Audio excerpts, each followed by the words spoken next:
Polda Metro Jaya telah mengeluarkan surat perintah jemput paksa terhadap Rizik Syihab dalam kasus percakapan berkonten pornografi. Namun polisi belum berhasil memeriksa Rizik karena berdasarkan keterangan tim kuasa hukumnya, Rizik Syihab kini tengah berada di Arab Saudi. Sejak April lalu, Rizik telah 2 kali mangkir dari pemanggilan kepolisian terkait kasus dugaan pornografi yang ramai disebut di media sosial sebagai balada cinta Rizik. Kasusnya berawal dari beredarnya percakapan dan foto-foto dari aplikasi WhatsApp yang diduga antara Rizik dengan seorang perempuan bernama Firza Hussein. Awalnya alasan mangkir yang dikemukakan adalah Rizik sedang menjalankan ibadah umroh di Tanah Suci. Namun hingga pertengahan Mei 2017, Rizik belum juga kembali. Kuasa hukumnya menyebutkan Rizik menengok anaknya yang melahirkan di Yaman. Dari Yaman, Rizik lalu bertolak ke Malaysia untuk urusan disertasi program doktoral. Polisi akhirnya menjemput Rizik secara paksa begitu pemimpin FPI itu tiba di Indonesia. Penjemputan paksa dilakukan lantaran Rizik telah 2 kali dipanggil penyidik tapi mangkir. Panggilan kedua telah dilayangkan pada Senin 8 Mei 2017. Jadi surat perintah membawa ini untuk penyidik ya di situ ya. Kan yang disuruh membawa siapa? Penyidik yang disuruh membawa kan gitu. Jadi penyidik nanti membawa surat itu, yang nyuruh siapa? Ya kok pimpinan penyidik, siapa? Di reskrim misalnya di situ. Ya. Intinya ya, jadi intinya setelah kita mengeluarkan surat perintah membawa, penyidik akan mencari yang bersangkutan di mana itu. Ya tentunya ini nanti misalnya hari ini tidak ketemu kan besok masih bisa kita cari ya di situ. Dan kita juga nanti mau koordinasi juga tentunya ya dengan pengacaranya ya di situ berarti di mana.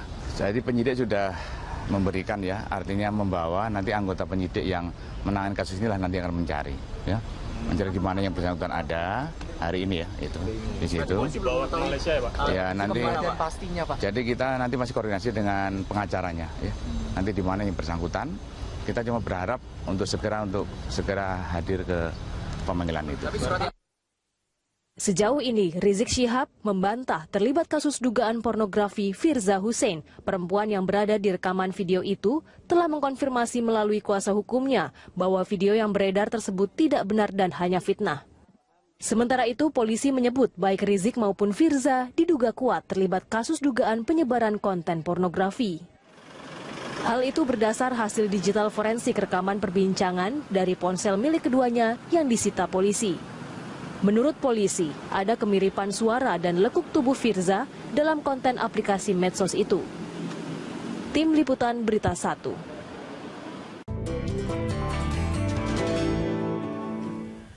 Pemirsa, inflasi bisa dipengaruhi oleh berbagai faktor yang berhubungan dengan volatilitas harga. Dengan kecenderungan semakin meningkat, inflasi juga bisa diklasifikasikan dalam berbagai tingkatan. Untuk mengetahui informasi secara detail, kita akan tanyakan dengan Dora Edward dengan data selengkapnya. Dora, silakan. Baik, terima kasih Egan. Pemirsa, publik ini seringkali mendengar kata inflasi. Terminologi inflasi memang sudah menjadi sangat sering didengar. Namun rupanya belum semua dari kita yang bisa memahami secara benar. Dari perspektif ekonomi sendiri, fenomena inflasi bisa dijelaskan sebagai berikut. Kalau kita lihat apa itu inflasi, dari pengertian sendiri inflasi adalah suatu proses ini meningkatnya harga-harga secara umum dan ini terjadi secara terus-menerus atau secara kontinu. Tentunya berkaitan dengan mekanisme pasar dan ini disebabkan oleh berbagai faktor. Kemudian penyebab dari inflasi ada beberapa hal yang menjadi penyebab terjadinya inflasi, di mana konsumsi masyarakat yang meningkat dalam periode tertentu, kemudian adanya berlebihnya likuiditas di pasar yang memicu konsumsi atau bahkan terjadi spekulasi, dan terjadinya juga ketidaklancaran distribusi barang. Ini terjadi dari distributor, kemudian produsen, distributor, pedagang hingga kepada konsumen. Dan adapun inflasi juga bisa diklasifikasikan sebagai inflasi ringan, sedang, dan juga berat. Kita juga mengenal ada istilah dan fenomena hiperinflasi. Kita simak data berikut di mana tingkatan inflasi ini, inflasi ringan itu kurang dari 10% per tahunnya. Kalau inflasi sedang antara 10 hingga 30% per tahunnya. Ada inflasi berat dan ada hiperinflasi, ini lebih dari 100% per tahunnya. Demikian, Egan. Dora, terima kasih. Kita sedang membahas inflasi saat Ramadan. Kira-kira apa saja langkah pemerintah untuk menjaga inflasi pada level aman selama bulan Ramadan, Dora? Ya, agar ada beberapa langkah yang akan atau dapat dilakukan oleh pemerintah. Tim ekonomi pemerintah untuk mengantisipasi inflasi saat Ramadan ini dengan membentuk Satgas Pangan, kemudian membangun koordinasi dengan TPID, juga bisa melakukan operasi pasar untuk memastikan apakah pasokan dan stabilitas harga di pasar. Juga sering terjadi ini inspeksi dadakan atau sidak ke pasar-pasar tradisional, dan yang paling penting adanya pemberantasan kartel ataupun penimbunan barang yang sering dan masih terjadi. Demikian Kevin Egan, kembali ke Anda. Baik, terima kasih Dora. Saya kembali kepada Pak Agung. Pak Agung, kalau kita cermati mengenai tadi disampaikan oleh Mas Bima, itu masih terdapat semacam simpul-simpul begitu ya, jalur distribusi yang masih begitu panjang, yang kemudian berujung pada harga yang mahal. Nah ini masih terjadi Pak sampai saat ini? Ya, kita melihat dalam, saya sebagai wakil Satgas, tapi juga saya ingin menyampaikan bagaimana peran Polri. Karena di sini kita akan melihat ini sebagian dari peran pemerintah dalam hal ini. Kita tahu bahwa kebijakan untuk menurunkan dwelling time adalah salah satu bagian yang nanti akan berkontribusi dalam hal terkait dengan inflasi ini. Kita tahu bahwa dwelling time kita cukup tinggi dan kemudian kita melakukan langkah-langkah konkret. Di 3 pelabuhan besar kita lakukan penindakan, di pelabuhan Medan, kemudian di Surabaya, di Semarang, bahkan 4 ya, yang terakhir di Samarinda dalam proses penyidikan sekarang. Di sana kita tahu bahwa distribusi barang-barang yang naik atau turun ke kapal memerlukan waktu yang lama, dan kemudian kita temui banyak kendala di sana. Baik itu pungli, sistem pungli yang dibuat sedemikian rupa yang membuat alur tidak lancar dan sebagainya. Kita bisa bongkar di 4 pelabuhan tersebut.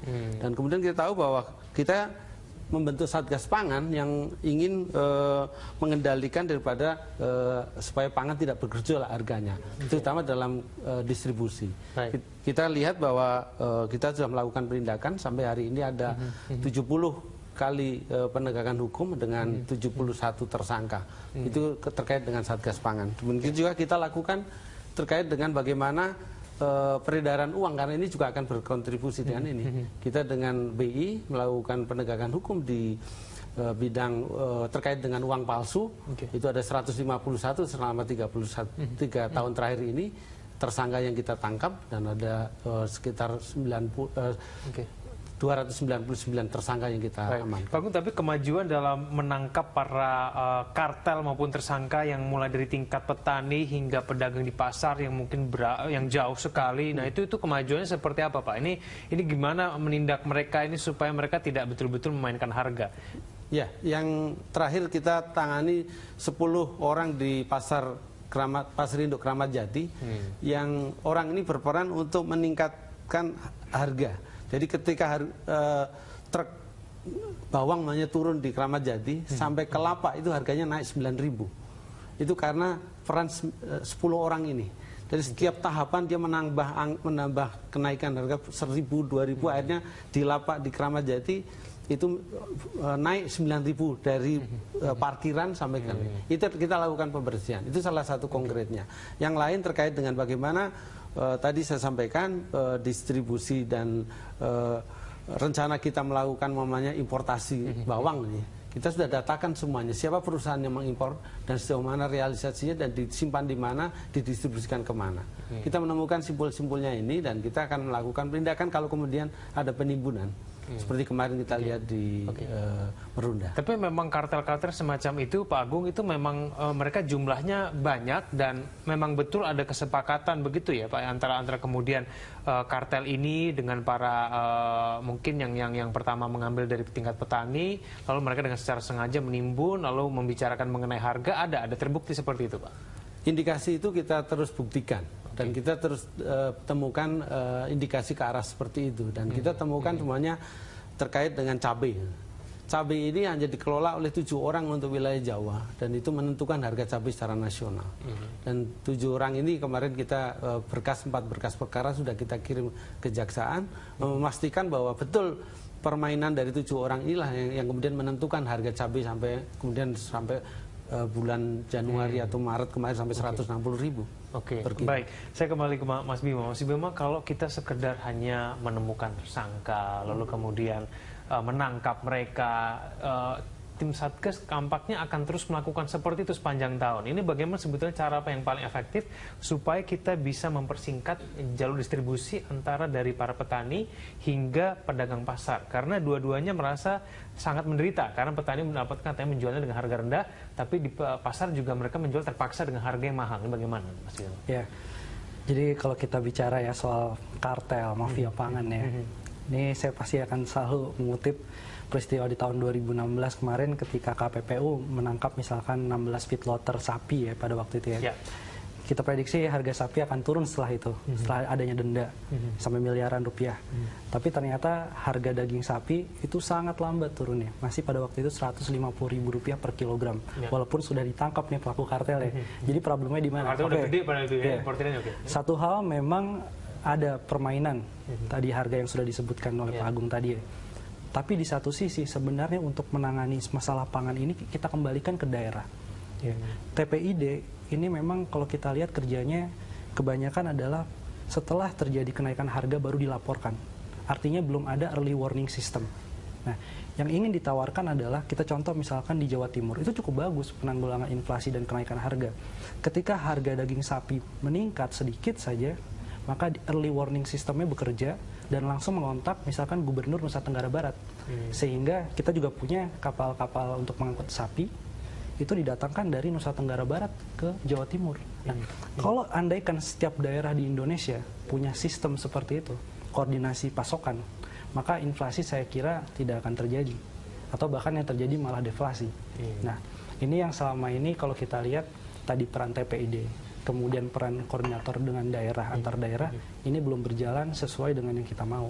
Sehingga yang terjadi ada banyak daerah yang kelebihan pasokan, tapi ada daerah yang mengalami kenaikan harga luar biasa karena permintaannya sedang banyak, apalagi menjelang Lebaran dan pasokannya tidak tersedia. Tapi dengan ini terjadi pada semua bahan pangan lainnya, Mas Bima. Ini kan mungkin kalau sapi NTT, tapi kemudian kalau mengenai bawang merah, lalu kemudian cabai, ini juga menurut Anda di daerah TPID-nya tidak berperan efektif, tidak ada juga early warning system tadi? Ya, itu soal pertama ya. Yang kedua kalau kita lihat ketergantungan kita terhadap impor seperti bawang putih, itu 85% adalah impor, terutama dari Cina dan India. Kenapa kemudian harga bawang putih bisa naik? Ini salah satunya bukan masalah di Indonesia saja, tapi masalah waktu tanam. Kan Menteri Pertanian sering bilang ada permasalahan waktu tanam yang tidak pas di Cina. Sehingga mengakibatkan ketika kita membutuhkan pasokan bawang putih yang cukup besar, ini tidak tersedia. Nah, oleh karena itu memang sekarang untuk menanggulangi inflasi jangan hanya bermain di level hilir. Misalkan Satgas Pangan cukup bagus, harga eceran tertinggi cukup bagus walaupun cuma 3 komoditas. Tapi di level hulunya yang ingin ditekankan adalah bagaimana kemudian produksi pertanian, kemudian produktivitas lahan ini bisa dijaga sehingga ketergantungan terhadap impor yang kita memang tidak bisa mengendalikan. Kalau Cina telat gitu bawang putihnya, kemudian tanamnya telat dan kita sedang butuh, maka yang terjadi adalah distorsi harga. Mau impor kemanapun juga karena kita membutuhkan barang tadi, akhirnya kita membeli berapapun dengan harga yang sangat mahal. Itu faktanya. Sehingga kalau kita lihat kembali lagi bahwa permasalahan di level hulu ini sudah sangat mendesak.